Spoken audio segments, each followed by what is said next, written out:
Hey guys, in this video I want to explain briefly on the accounting concept, principle and convention.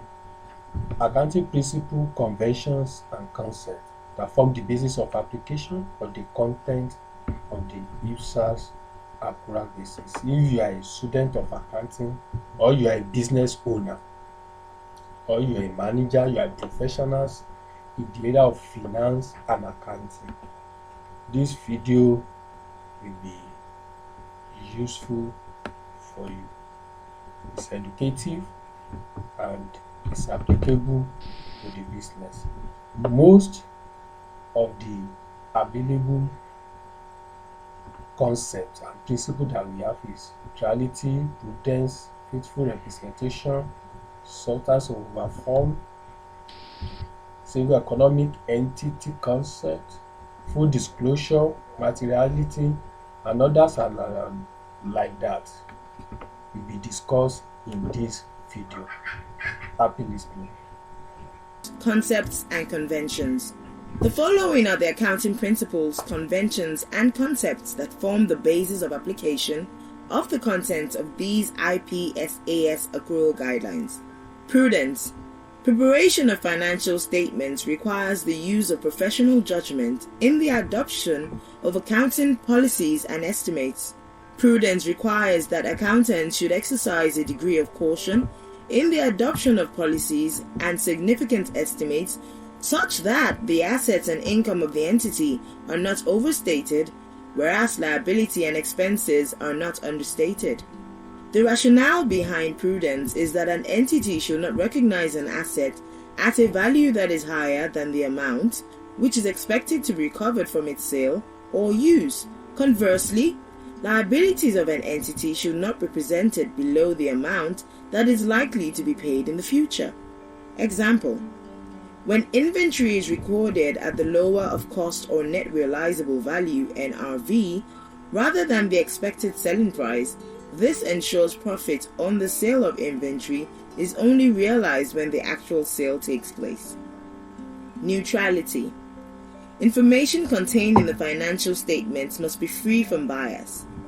It should reflect a balanced view of the affairs of the entity.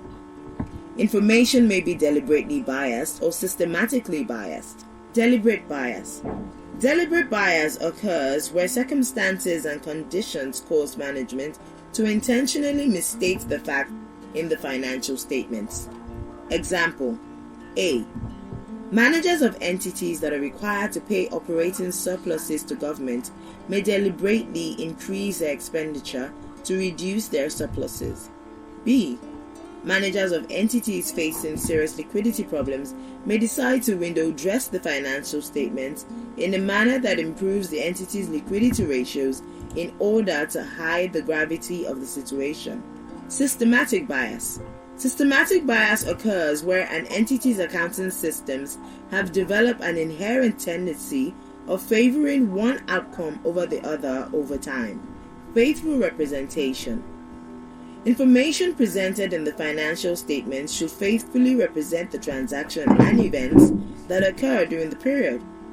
Faithful representation requires that transactions and events should be accounted for in a manner that represents their true economic substance rather than the mere legal form. Substance over form. This concept prescribes that in order to present a true and fair value of the affairs of an entity, the economic substance of transactions and events must be captured in the financial statements rather than just their legal form. Substance over form concept entails the use of judgment on the part of the preparers of the financial statements. Whereas legal aspects of transactions and events are of great importance, they may have to be lowered at times in order to provide more useful and relevant information to the users of financial statements. The principle of substance over legal form is central to the faithful representation and reliability of information contained in the financial statements. In this regard, the responsibility is placed on the preparers of the financial statements to actively consider the economic reality of transactions and events to be reflected in the financial statements. Example: a machine is leased to entity X for the entire duration of its useful life. Although entity X is not the legal owner of the machine, it may be recognized as an asset in its statement of financial position, since the entity has control over the economic benefits that will be derived from the use of the asset. This is an application of the accounting concept of substance over legal form, where economic substance of a transaction takes precedence over its legal aspects. This is in line with finance lease arrangements. Single economy entity concept. Single economy entity concept is critical to consolidation of financial statements. Consolidated financial statements of a group of entities are prepared on the basis of single economic entity concept. The concept suggests that entities associated with each other through the virtue of common control operate as a single economic unit, and therefore the consolidated financial statements of a group of entities should reflect the essence of such arrangement.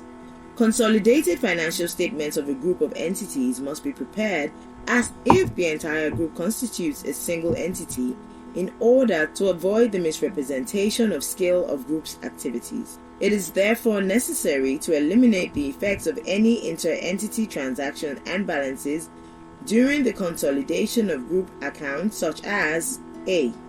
Inter-entity sales and purchases, B. Inter-entity payables and receivables, C.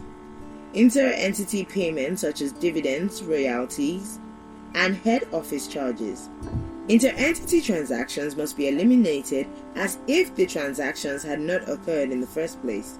Examples of adjustments that may be required to eliminate the effects of inter-entity transactions include: A.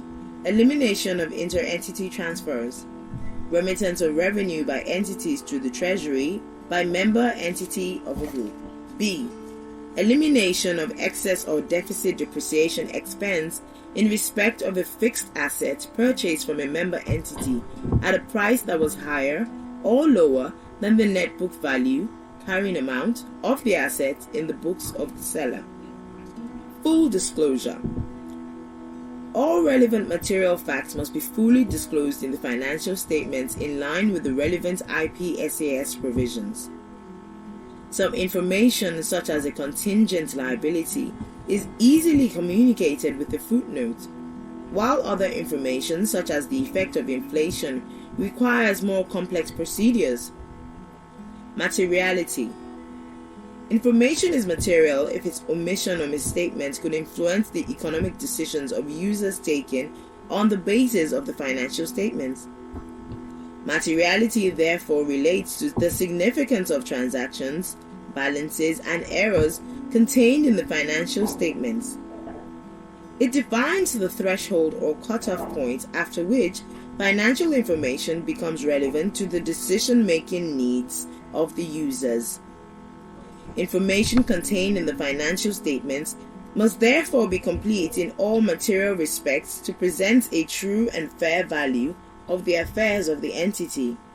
Materiality can be relative to the size, nature, and or particular circumstances of individual entities. Example: size. A default by a customer who owes 1,000 naira to an entity having net assets worth 10 million naira is immaterial to the financial statements of the entity. However, if the amount of the default was, say, 2 million, the information will have been material to the financial statements, the omission of which could cause users to make incorrect business decisions. Nature.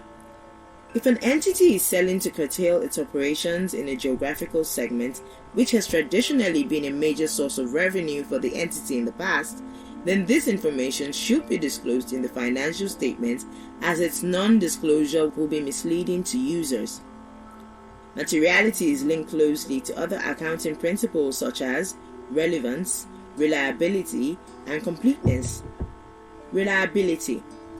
Information is reliable if a user can depend upon it to be materially accurate and if it faithfully represents the information that it purports to present.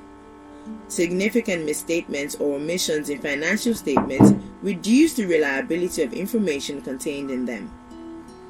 Example: an entity is being sued for damages by a rival entity, settlement of which could threaten the financial stability of the entity. Non-disclosure of this information would render the financial statements unreliable. Reliability of financial information is enhanced by the use of the following accounting concepts and principles. Relevance. The relevance of information is a critical factor in the decision-making needs of the user. Information is relevant if it helps users of the financial statements in predicting future trends of the business, predictive value, or confirming or correcting any past predictions they have made, confirmatory value.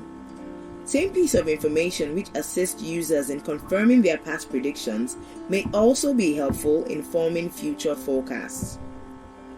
Relevance is affected by the materiality of information contained in the financial statements because only material information influences the economic decisions of its users.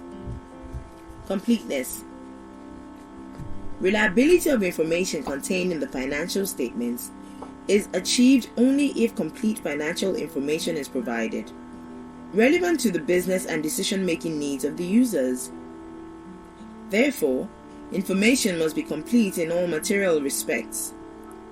Incomplete information reduces not only the relevance of the financial statements, it also decreases its reliability since users will be basing their decisions on information which only presents a partial view of the affairs of the entity. Timeliness. Timeliness principle here refers to the need for accounting information to be presented to the users in time to fulfill their decision-making needs. Timeliness of information is highly desirable since information that is presented timely is generally more relevant to users. Conversely, delay in provision of information tends to render it less relevant to the decision-making needs of the users. Comparability. Accounting information is comparable when accounting standards and policies are applied consistently from one period to another, from one region to another, and from one entity to another. The comparability of financial statements is important because it allows us to compare a set of financial statements with those of prior periods and those of other entities. Consistency. This concept requires that accounting policies be applied consistently from period to period and change only where there are valid reasons for such a change. Understandability. Transactions and events must be accounted for and presented in the financial statements in a manner that is easily understandable by the users. Accrual basis. Financial statements are prepared under the accrual basis of accounting, which requires that income and expense must be recognized in the accounting periods to which they relate. An exception to this general rule is the cash flow statement, whose main purpose is to present the cash flow effects of transaction during an accounting period. Under accrual basis of accounting, income must be recorded in the accounting period in which it is earned. Therefore, accrued income must be recognized in the accounting period in which it arises rather than in the subsequent period in which it will be received. Expenses, in the same view, must be recorded in the accounting period in which they are incurred. Therefore, accrued expense must be recognized in the accounting period in which it occurs rather than in the following period in which it will be paid. Measurability concept. The concept of measurability means that only transactions and events that are capable of being measured in monetary forms are recognized in the financial statements. All transactions and events recorded in the financial statements must be reduced to a unit of monetary currency. Where it is not possible to assign a reliable monetary value to a transaction or event, it shall not be recorded in the financial statements. However, any material transactions and events that are not recorded for failing to meet with the measurability criteria should be disclosed in the notes to the financial statements. Going concern. Going concern is one of the fundamental assumptions in accounting and the basis upon which financial statements are prepared. Financial statements are prepared on the assumption that an entity will continue to operate in the foreseeable future without the need or intention on the part of management to liquidate the entity or to significantly curtail its operational activities. It is assumed that the entity will realize its assets and settle its obligations in the normal course of the business. In assessing whether the going concern assumption is appropriate, those responsible for the preparation of financial statements take into account all available information about the future, which is at least but is not limited to 12 months from the approval of the financial statements. The assessment of the going concern assumption here are not predicted on the solvency test usually applied to business enterprises. There may be circumstances where the usual going concern tests of liquidity and solvency appear unfavorable, but other factors suggest that the entity is nonetheless a going concern. Example: A. In assessing whether a government is a going concern, the power to levy rates or taxes may enable some entities to be considered as going concerns, even though they may operate for extended periods with negative net assets equity. And B. For an individual entity, an assessment of its statement of financial position at the reporting date may suggest that the going concern assumption is not appropriate. However, there may be multi-year funding agreements or other agreements in place that will ensure the continued operation of the entity. The determination of whether the going concern assumption is appropriate is primarily relevant for individual entities rather than for a government as a whole. Matching concept. Matching concept means that expenses incurred by an entity must be charged in the same accounting period in which the revenue relating to the expenses is earned. Periodicity concept. Periodicity concept requires that activities which occur in accounting period. Periodicity concept requires that activities which occur in accounting period be recorded within a prescribed or specific time period in the financial statements. For instance, public sector entities in Nigeria has a common accounting period from January to December each year. Duality concept. Duality concept, also known as dual aspect principle, is the basis of the double entry accounting. The double entry accounting requires that for every debit entry of a transaction, there must be a corresponding credit entry and vice versa. Note: in a case where application of one accounting concept or principle leads to a conflict with another accounting concept or principle, accountants must consider what is best for the users of the financial information. An example of such a case would be the trade-off between relevance and reliability, or timeliness and reliability. Information is more relevant if it is disclosed timely. However, it may take more time to gather reliable information. Whether reliability of information may be compromised to ensure relevance of information is a matter of judgment that ought to be considered in the interest of the users of the financial information. Thank you for watching. If you find value in this video, kindly thumbs up this video, subscribe to this channel so that you will